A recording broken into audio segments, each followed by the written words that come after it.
Olá, tudo bem, meus irmãos? Graça e paz. É um prazer estar aqui com você nessa jornada de estudos bíblicos. Estamos no mês de março e, com a bênção de Deus, pretendemos ir até o mês de novembro. São 17 temas que estão interligados e teremos esse prazer de mergulhar na poderosa palavra de Deus para crescermos na graça e no conhecimento. Ok? Então vamos? O primeiro tema diz: Anjos e o anjo do Senhor.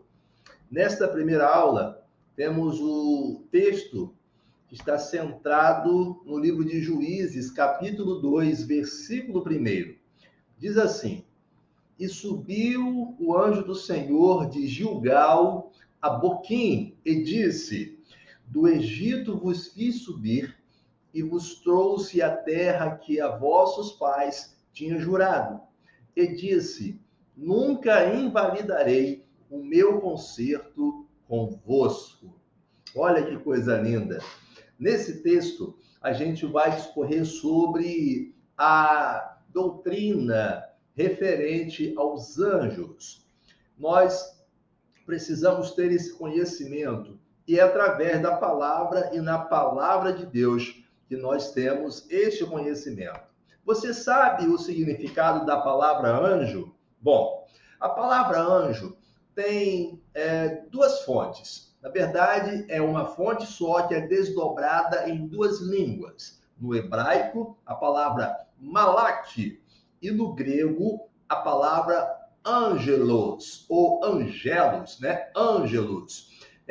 Tem um significado de mensageiro. Então, no contexto geral da palavra anjo, significa mensageiro, tanto na língua hebraica quanto na língua grega. Bom, isso é importante sabermos, a fim de que haja esta definição e no desenrolar deste estudo nós possamos, assim, entender as classes ao qual comporta os anjos em si. Bom, a criação e funções específicas dos anjos. Os anjos foram criados por Deus antes da terra existir, e eles têm a função de serem mensageiros ou servidores celestiais de Deus. De acordo com a Bíblia, os anjos são seres incorpóreos, ou seja, invisíveis ou espirituais, que servem ao Senhor e executam alguns de seus propósitos. Dentro desta definição, vamos destacar o seguinte: no livro de Gênesis, a gente observa que lá declara que a terra era sem forma e vazia.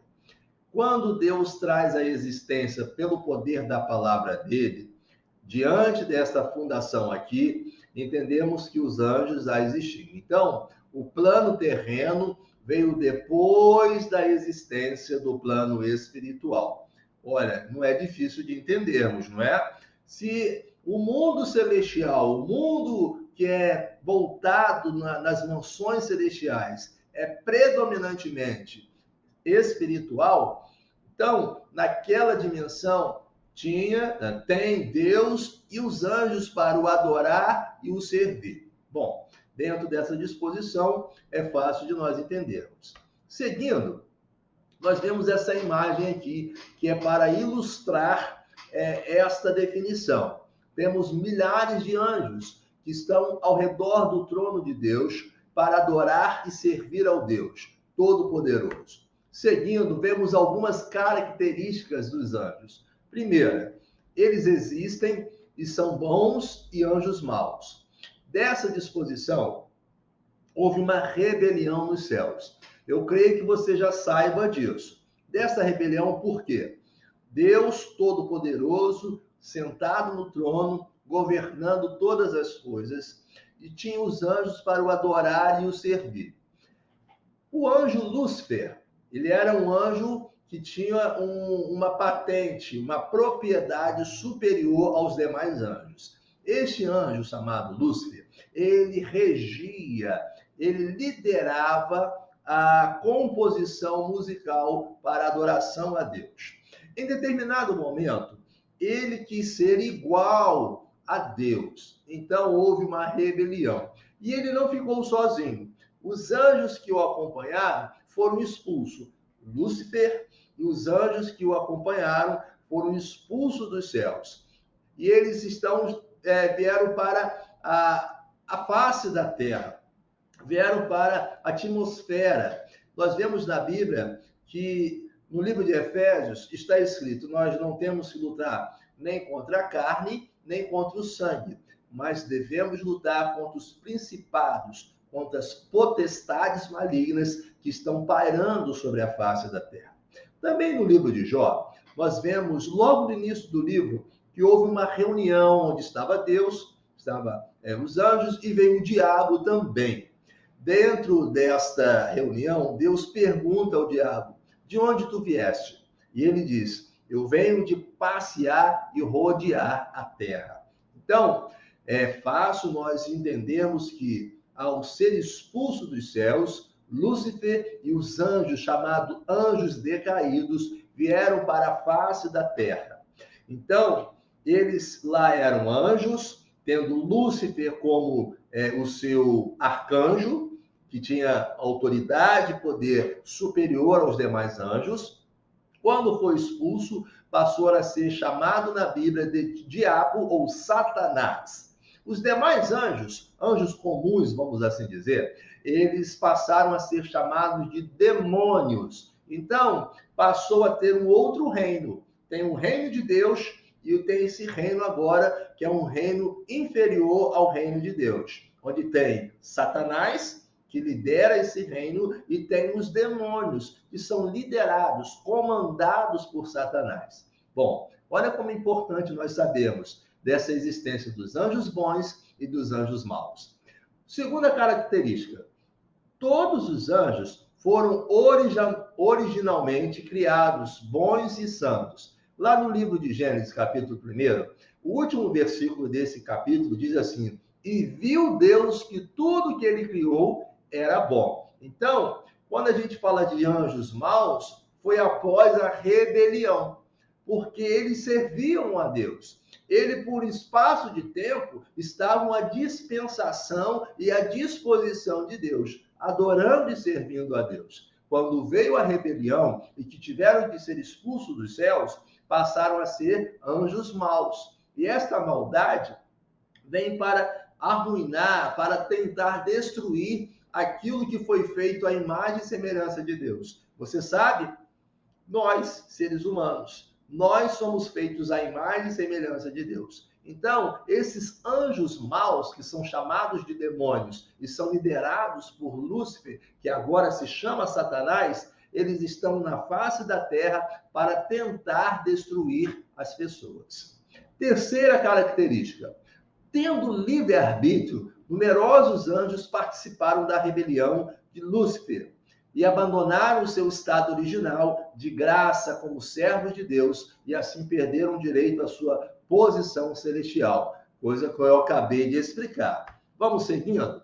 Quarta característica: a Bíblia fala numa vasta hoste de anjos bons. Quinta característica: apenas 2 nomes são registrados nas Escrituras: Miguel e Gabriel. Sexta característica dos anjos: os anjos estão divididos em diferentes categorias. Primeira categoria: arcanjo, anjo principal ou príncipe. Voltando a falar de Lúcifer, ele ocupava esta classe. Ele era um anjo que tinha poder principal. Ele era um arcanjo que estava ali sobre a ordem de Deus para governar, reger, administrar, comandar os demais anjos. Especificamente na função de louvor e adoração a Deus. Segunda classe: serafins. Terceira classe: querubins. Quarta classe: anjos com autoridade e domínio.